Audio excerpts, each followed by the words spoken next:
Good evening and welcome. You're watching World News, where global power, politics, and pressure points collide. This Monday, secrets long buried are clawing their way into public view. From the Epstein files shaking elite circles in the United States and Europe to bombs exploding deep inside Moscow, rewriting the rules of modern warfare. We begin with the documents that refuse to stay sealed, the Epstein files, and the uncomfortable names resurfacing within them. The Epstein files are back in focus, indeed, and with them, the shadows of influence and proximity. Newly released documents from the US Justice Department have reignited scrutiny around disgraced Hollywood director Brett Ratner, linking him to convicted sex offender Jeffrey Epstein's inner circle. A photograph, now in the public domain, shows Ratner alongside Epstein associate Jean-Luc Brunel, raising fresh questions about who knew what and when. And that's not all. The following report also tells you how the dots connect to US First Lady Melania Trump. Sample this. In newly released Epstein files, one photograph is now raising fresh questions at the highest levels of power. The latest batch of Jeffrey Epstein documents has revealed an unexpected and controversial link, this time touching the inner circle of First Lady Melania Trump. The documents, published on the Justice Department's website, include a striking photograph featuring disgraced Hollywood director Brett Ratner. Ratner is currently directing an upcoming documentary centered on Melania Trump, making the image especially explosive. The image shows Ratner embracing a shirtless Jean-Luc Brunel, a longtime Epstein associate, in a dimly lit room.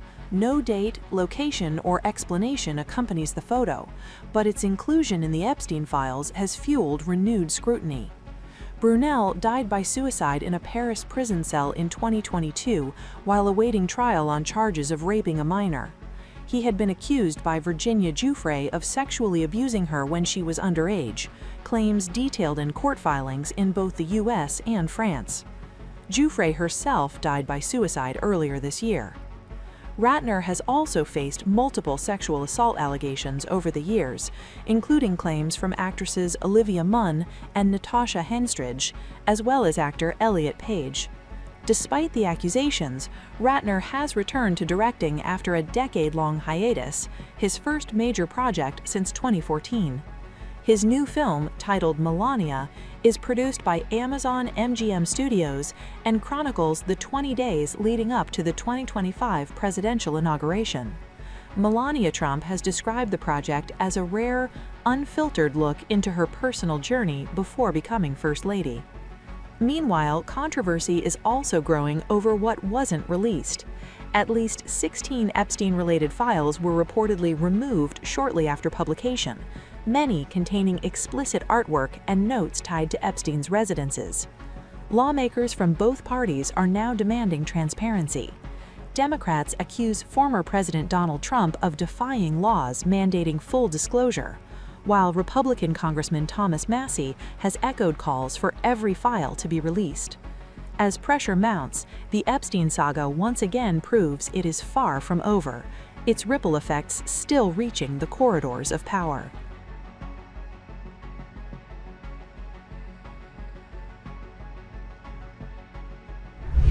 And the Epstein revelations don't stop there. As more documents surface, the focus now shifts from Hollywood to royalty, from influence to institution.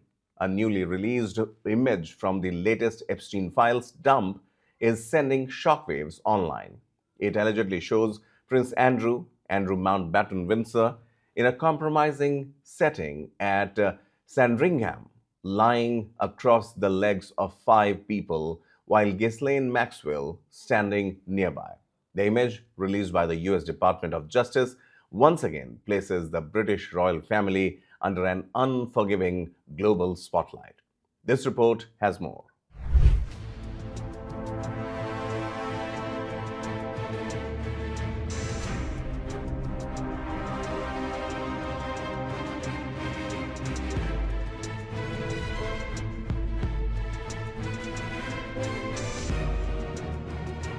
A newly released image from the latest Epstein files dump is sending shockwaves online after showing Andrew Mountbatten Windsor, formerly Prince Andrew, lying across the legs of 5 people in a photo taken at the royal residence of Sandringham.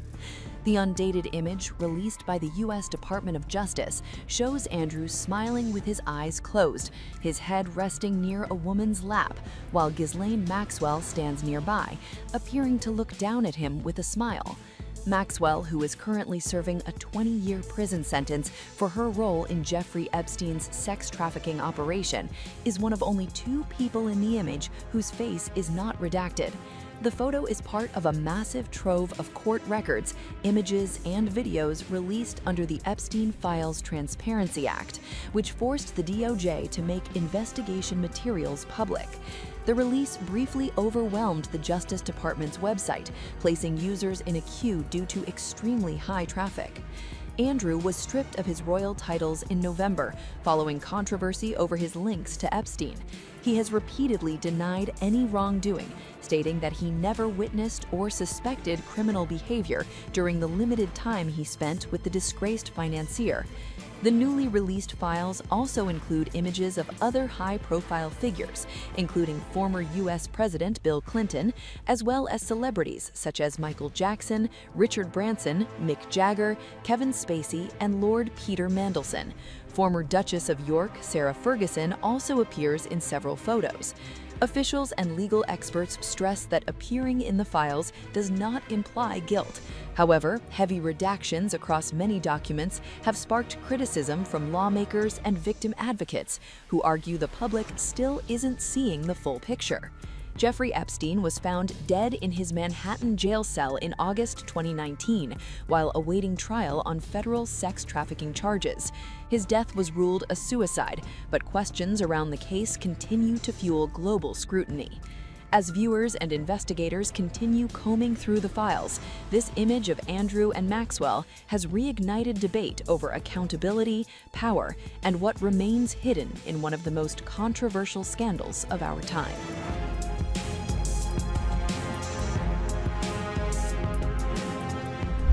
And now, from buried secrets to open warfare.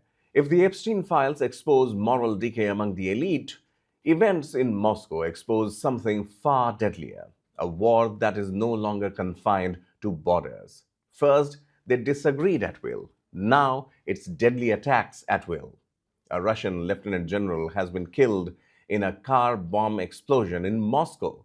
Investigators say an explosive device planted under the vehicle detonated Monday morning, killing Lieutenant General Fanil Sarvarov, head of the military's Operational Training Department.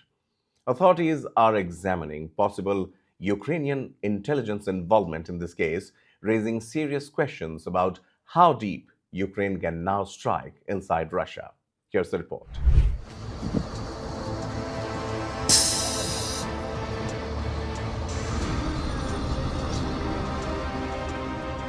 A blast in the heart of Moscow, not on the battlefield, not near the border, but deep inside Russia's capital.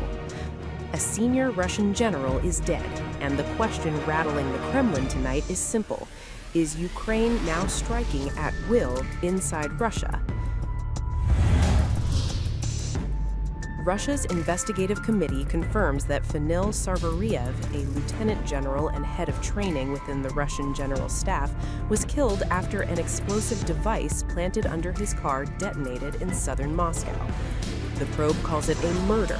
One line of investigation, whether Ukrainian special forces were involved. The location matters, the target matters, and the timing matters even more. This is not an isolated incident. Since the war began in February 2022, Ukraine has been accused of targeting senior Russian military officials, not just in occupied territories, but inside Russia itself. In April this year, another general, Yaroslav Moskalik, died in a car bomb near Moscow.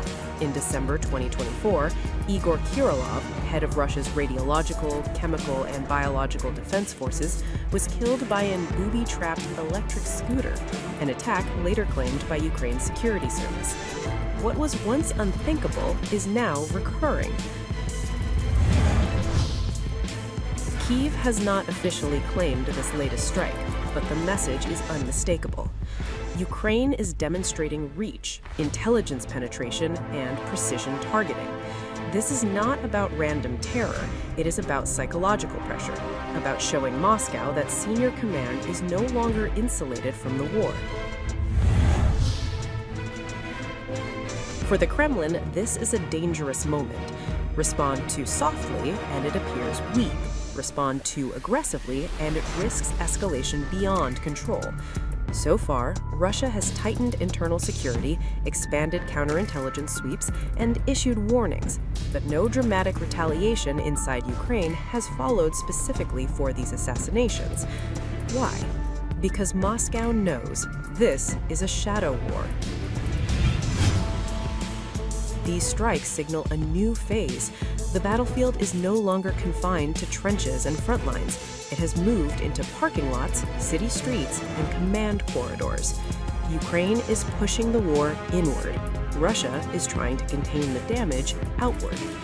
The real question now is not if the Kremlin will respond, but how far it is willing to go. Because when wars reach the heart of capitals, they stop being distant conflicts. They become personal. And as bombs explode and generals fall, diplomacy struggles to keep pace. Even as violence escalates, negotiations remain frozen and narratives continue to clash.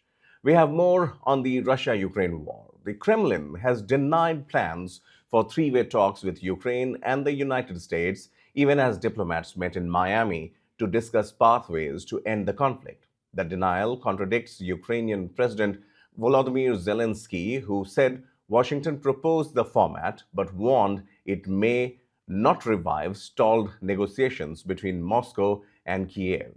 Here's the latest.